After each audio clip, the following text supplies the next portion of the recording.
La mort fait partie intégrante de la vie. En même temps, la mort a toujours été accompagnée de certaines questions centrales auxquelles nous ne pouvons pas tous répondre. Que se passe-t-il exactement lorsque nous mourons ? Comment nous sentons-nous lorsque nous quittons la vie ? Et enfin, et surtout, la vie après la mort existe-t-elle vraiment ? Bien que ces questions soient aujourd'hui encore souvent des sujets socialement tabous, dont on ne parle que dans des cas absolument exceptionnels, certaines personnes se sont donné pour mission de consacrer leur vie professionnelle à percer le mystère de la mort. Dans la vidéo d'aujourd'hui, vous découvrirez les connaissances que la science a déjà pu rassembler sur la mort et les expériences vécues par des personnes qui étaient réellement sur le point de mourir.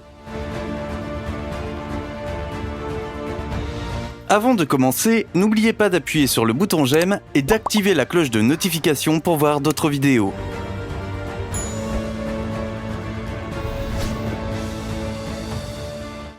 L'étude AWARE. Le cardiologue britannique Sam Parnia a consacré sa vie professionnelle à un domaine de recherche vraiment unique, le décodage de la mort, afin de percer l'un des plus grands mystères de l'histoire, à savoir le ressenti détaillé de la mort. Parnia a dirigé il y a quelques années l'étude AWARE. L'objectif de cette série d'études était de déterminer dans quelle mesure des états mentaux tels que la perception, la conscience et la cognition peuvent encore se produire sans activité cérébrale mesurable. Au total, 15 cliniques ont pris part à l'étude. Outre certains hôpitaux de la patrie britannique de Parnia, des hôpitaux d'Autriche et des États-Unis ont également participé à l'étude. Le groupe de sujets était composé de patients ayant subi un arrêt cardiaque et ayant été réanimés par la suite. Alors que la définition de la mort dans la médecine de transplantation est encore basée sur la mort cérébrale, Sam Parnia définit la mort comme un processus qui commence par un arrêt cardiaque et se propage aux différentes régions du corps sur une période de temps relativement longue. Mais revenons à l'étude AWARE proprement dite. Les patients correspondants ont été soumis à des enquêtes standardisées, et un total de 330 personnes ont été réanimées avec succès dans les cliniques participantes. Toutefois, comme certains d'entre eux sont malheureusement décédés peu après ou n'ont pu participer à l'étude en raison de leur état de santé, 140 entretiens initiaux ont finalement été réalisés. Au cours des entretiens, plus de 50 patients ont déclaré avoir des souvenirs d'inconscience, 9 de ces expériences pouvant être classées comme des expériences de mort imminente. 2 sujets ont également déclaré avoir vécu des impressions audiovisuelles et des expériences extraphysiques pendant leur réanimation. C'est ainsi qu'une des personnes ayant été réanimée à la vie a décrit se trouver au plafond de la salle de soins, regardant son propre corps. En fait, le participant pouvait également observer le travail des médecins et de leurs assistants. Il a raconté plus tard qu'il avait vu sa tension artérielle être mesurée et qu'une infirmière lui faisait une compression thoracique. Une autre personne testée a également décrit une telle expérience, dans laquelle elle se trouvait au-dessus de la scène et observait les mesures de réanimation des médecins. Comme le patient en question, un Britannique de 57 ans originaire de Southampton, a décrit en détail les médecins qui l'ont soigné, ces déclarations ont pu être vérifiées par la suite et se sont avérées exactes. L'hypothèse de base dans le monde médical est que le cerveau humain reste actif pendant une demi-minute maximum après le dernier battement de cœur d'une personne. Dans le cas de l'homme de Southampton, les responsables de l'étude ont cependant pu utiliser ces descriptions pour reconstituer que sa perception était toujours présente après 3 minutes. Cependant, un autre aspect passionnant de l'étude AWARE n'a pas donné les résultats attendus. Avant le début de la série de recherche, les responsables avaient installé des tableaux spéciaux dans les unités de soins intensifs des hôpitaux participants. Ceux-ci étaient à leur tour alignés, de telle sorte qu'ils ne pouvaient être perçus que par un observateur flottant au plafond. Les responsables de l'étude ont placé les installations au plafond dans des positions qui ont souvent indiqué par les personnes ayant vécu des expériences hors du corps. Au total, 1000 panneaux de ce type ont été installés. Cependant, 78% de tous les patients ont été réanimés dans des chambres qui n'avaient pas été équipées au préalable des images et symboles appropriés. Ce fut également le cas pour les 2 sujets présentés, qui ont enregistré les perceptions audiovisuelles pendant les mesures de réanimation. Il est donc finalement arrivé qu'aucun des participants à l'étude ne puisse dire quoi que ce soit sur les installations du plafond par la suite. Qu'est-ce que ça fait de mourir ?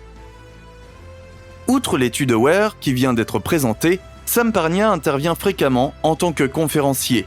Lors de ses conférences, le cardiologue britannique parle régulièrement des secrets médicaux et raconte au public quelles expériences de mort imminente il a déjà entendues au cours de ses années de travail. La conclusion positive que Parnia peut tirer de ces nombreux rapports est que la mort est un processus très paisible et agréable. Le Britannique souligne également à plusieurs reprises que la mort naturelle n'est pas une étape que l'on atteint du jour au lendemain.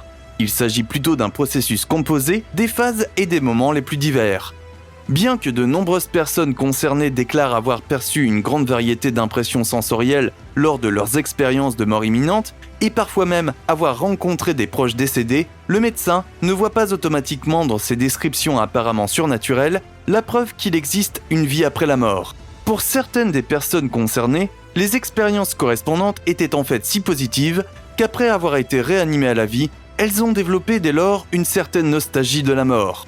On peut dire que le processus naturel de la mort a toujours été ressenti comme extrêmement agréable et heureux, même et surtout lorsque les patients avaient dû faire face à de fortes douleurs auparavant.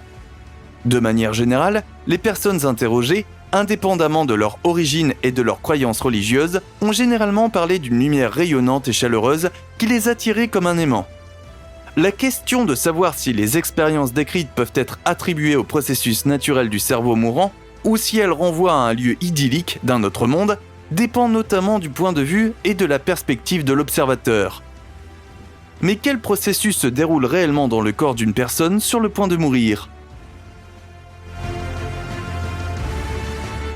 Le processus de la mort. D'un point de vue purement médical, tout comme la naissance, la mort est un processus physique qui se caractérise par différentes phases et des évolutions reconnaissables.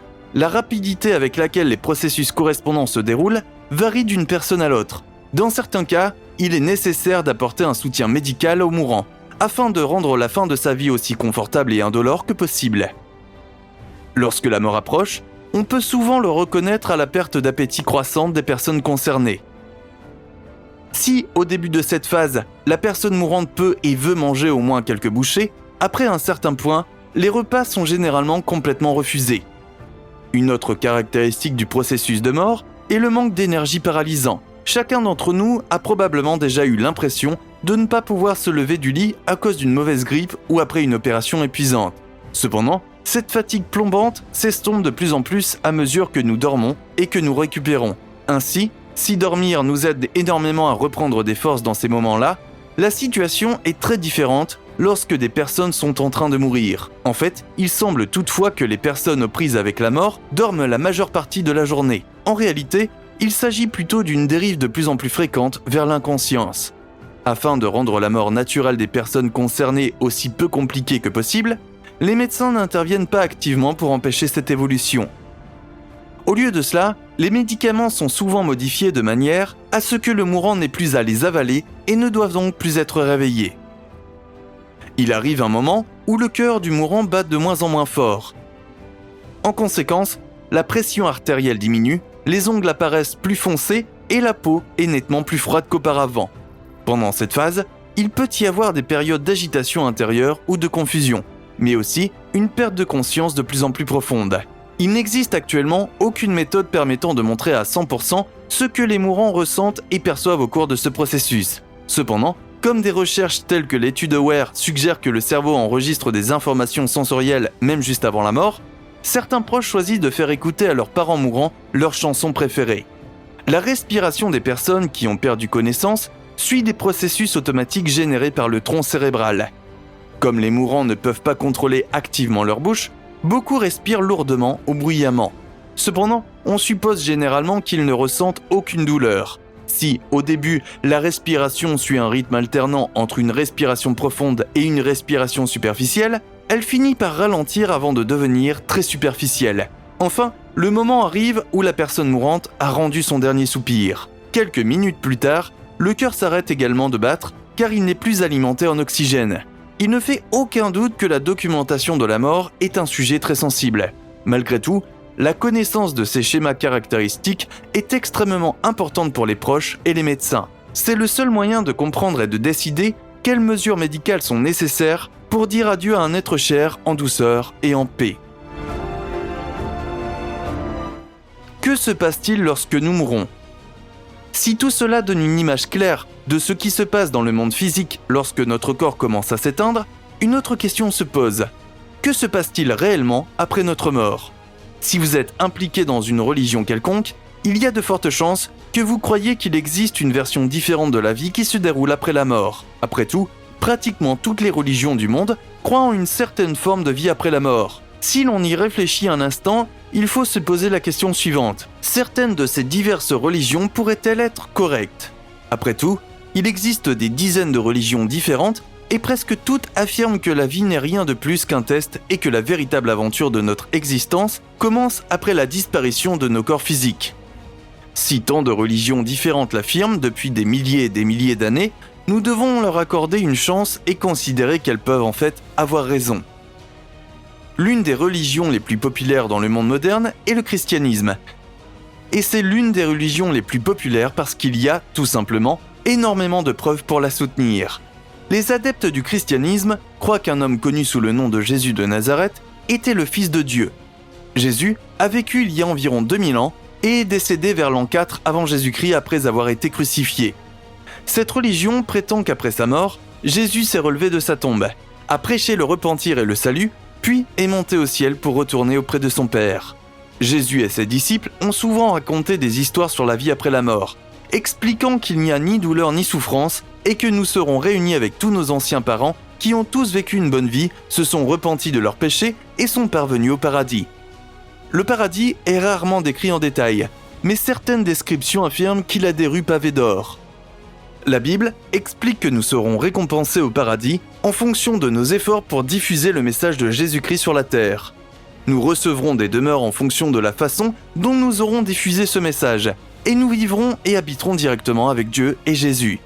Selon la foi chrétienne, la seule chose à faire pour aller au paradis est de croire que Jésus est le vrai Fils de Dieu, de se repentir des péchés que nous avons commis, de se faire baptiser en étant immergé dans l'eau au nom de Jésus, de Dieu et du Saint-Esprit, puis de vivre fidèlement jusqu'à la mort. En vérité, c'est un processus très simple pour aller au paradis si vous suivez les principes chrétiens. Il existe également de nombreuses autres religions qui racontent des histoires très différentes sur la vie après la mort. Certaines religions prétendent que, selon la façon dont vous avez vécu sur Terre, vous aurez droit dans l'au-delà à des plaisirs sexuels inimaginables. D'autres religions prétendent que, selon la façon dont vous avez vécu votre vie naturelle, vous renaîtrez sous la forme d'un autre humain ou d'un animal. En réalité, la science ne sera jamais en mesure d'expliquer complètement certaines religions ou la vie après la mort. En réalité, nous pouvons tous faire de notre mieux pour atteindre le paradis ou toute autre forme de vie après la mort en laquelle vous croyez. Nous espérons donc avoir réussi à vous fournir des informations passionnantes dans le cadre de ce billet un peu plus sérieux. Quelle est votre attitude vis-à-vis de ce sujet sensible ? Croyez-vous en la vie après la mort ? Si vous le souhaitez, écrivez-nous dans les commentaires les pensées qui vous passent par la tête à ce sujet. N'oubliez pas de vous abonner à notre chaîne et de cliquer sur la cloche pour ne jamais manquer une de nos vidéos à l'avenir. Enfin, n'hésitez pas à jeter un coup d'œil aux autres posts de notre chaîne, auxquels vous pouvez accéder en cliquant sur l'une des images du générique. Merci de votre intérêt, passez une bonne journée et à la prochaine fois.